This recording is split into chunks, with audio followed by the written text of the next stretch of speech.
Maintenant, je suis prête à entendre notre intervenante, Madame la députée de Sainte-Marie-Saint-Jacques. Je vous cède la parole. Merci, Madame la Présidente. Alors, je suis avec vous cet après-midi pour parler de l'adoption du projet de loi 87 qui a animé beaucoup de discussions, je dirais, peut-être pas médiatiquement, peut-être pas sur la place publique, peut-être pas même ici au sein de nos collègues, mais définitivement au sein de la commission parlementaire qui a étudié ce projet de loi-là. Vous devez savoir, Madame la Présidente, que si je me suis retrouvé au cœur des débats de ce projet de loi-là, c'est pas pour mes spécialités et mes connaissances au niveau économique, mais bien parce que j'ai une lourde responsabilité pour mon parti politique, c'est-à-dire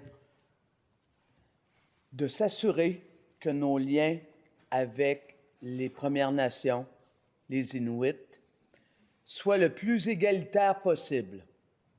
Parce que nous, à Québec solidaire, on est convaincus que lorsqu'on parle de l'importance de travailler de nation à nation,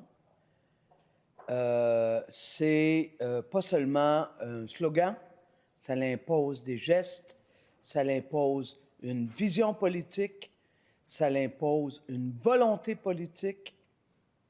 Et je vais vous faire la démonstration de pourquoi, pour nous, ce projet de loi-là a complètement esquivé les engagements de l'Assemblée nationale du Québec face aux Premières Nations.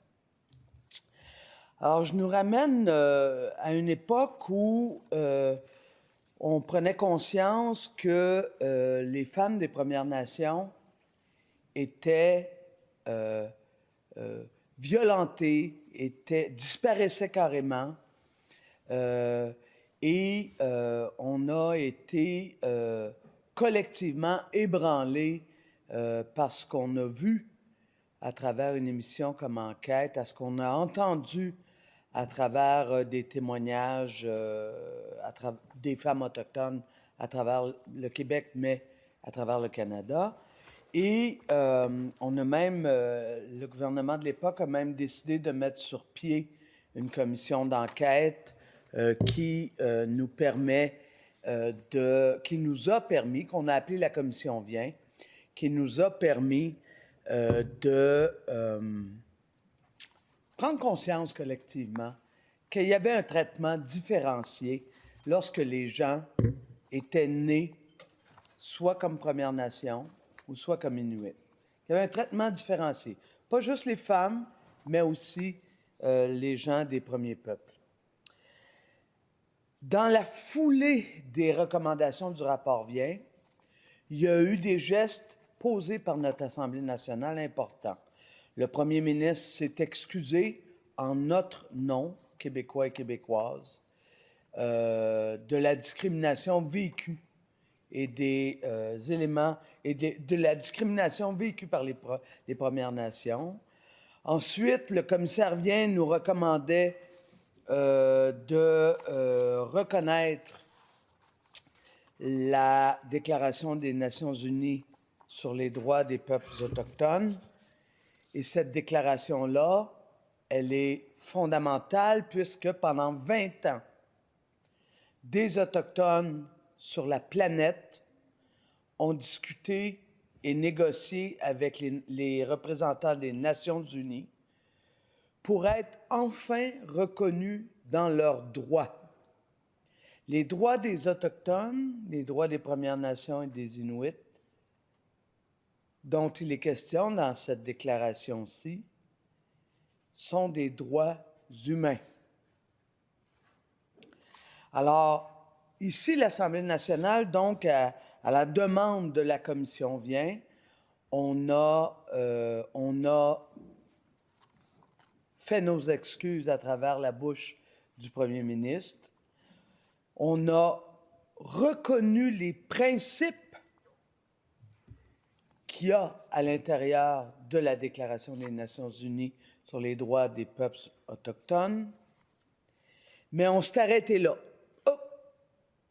La troisième recommandation était de définir, de travailler ensemble avec les premiers peuples, naturellement, une loi de mise en application.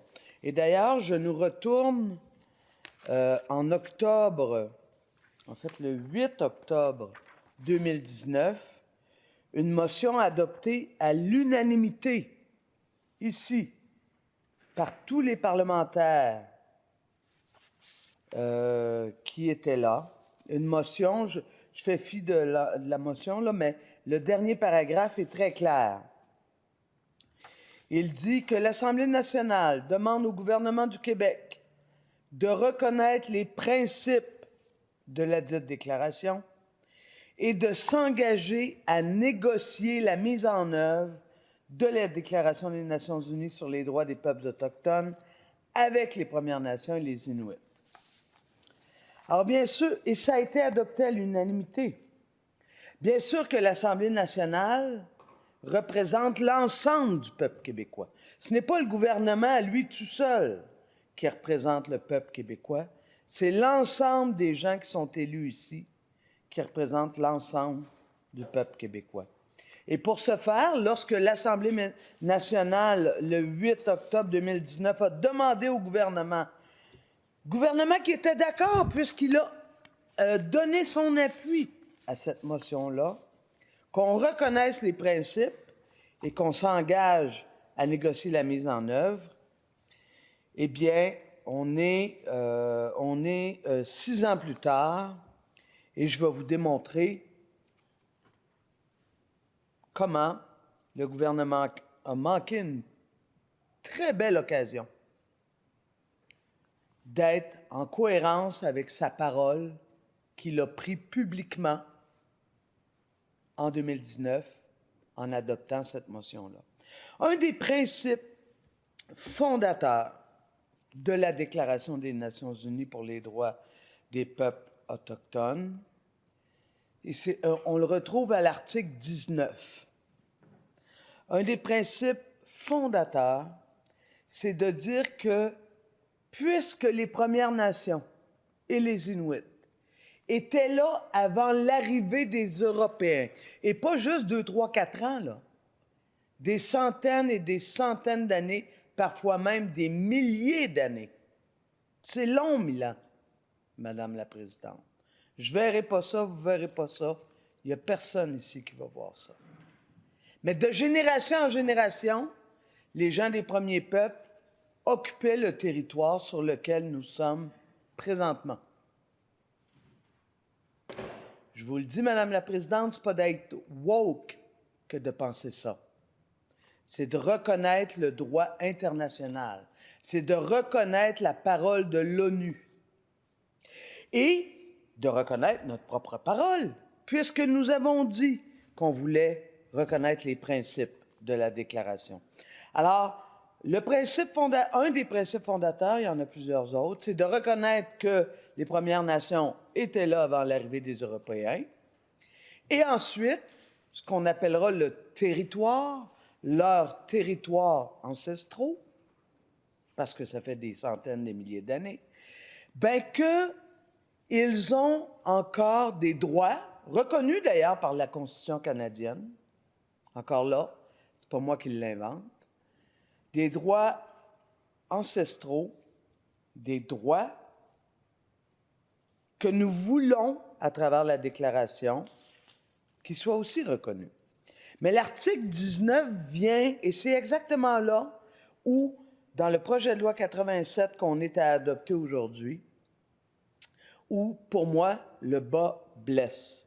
L'article 19 dit « Les États », et je cite, « Les États se concertent et coopèrent de bonne foi avec les peuples autochtones intéressés par l'intermédiaire de leurs propres institutions représentatives, pas celles qu'on impose, mais celles qu'ils déterminent, avant d'adopter et d'appliquer des mesures législatives ou administratives susceptibles de concerner les peuples autochtones. Afin d'obtenir, on ne se parle pas juste pour se parler puis de dire « Ah oui, je t'ai consulté », afin d'obtenir leur consentement préalable, donné librement et en connaissance de cause. Alors, Madame la Présidente, malheureusement, dans le projet de loi 87, on a complètement omis d'honorer notre parole sur la reconnaissance des principes de la Déclaration des Nations unies. Moi, je me suis fait dire, ben oui, mais c'est la première fois que les Abénakis sont invités en commission parlementaire au gouvernement du Québec. Vous comprendrez que je parle du territoire des Abénakis. Je ne l'avais pas dit encore, il était temps que je le dise. Oui, OK. Ils ont été invités dans une commission parlementaire à titre de n'importe quel représentant de la société civile, alors que dans les faits, ce sont de leur territoire dont il est question.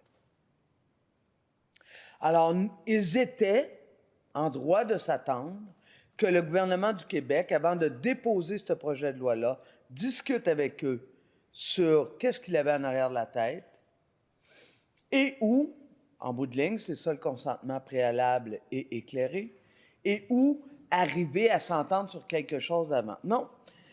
Les Abénakis sont venus consulter, ils ont produit un mémoire comme les autres. Ils sont venus s'asseoir pour nous dire plein de choses, mais deux choses importantes sur lesquelles, pour eux autres, c'était vraiment important.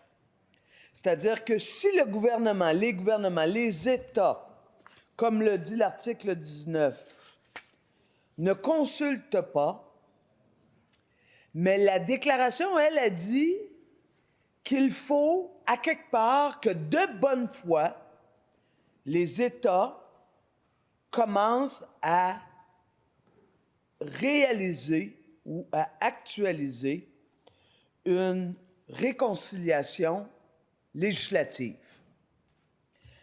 Une réconciliation législative, pour vulgariser, c'est simple.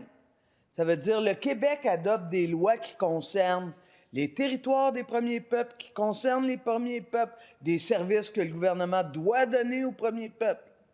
Et lorsqu'il est question d'adopter des projets de loi dans ce sens-là, bien, il faut que le gouvernement aille s'asseoir avec les Premières Nations pour s'assurer de leur contribution. Et c'est pas juste « je te consulte puis je fais ce que je veux », là. Pas ça l'affaire. C'est, si on se parle d'égal à égal, c'est que je travaille avec toi pour faire en sorte de réaliser la meilleure loi possible québécoise, mais une loi qui a des incidences sur les premiers peuples. Alors, on a manqué avec le 87, le projet de loi 87,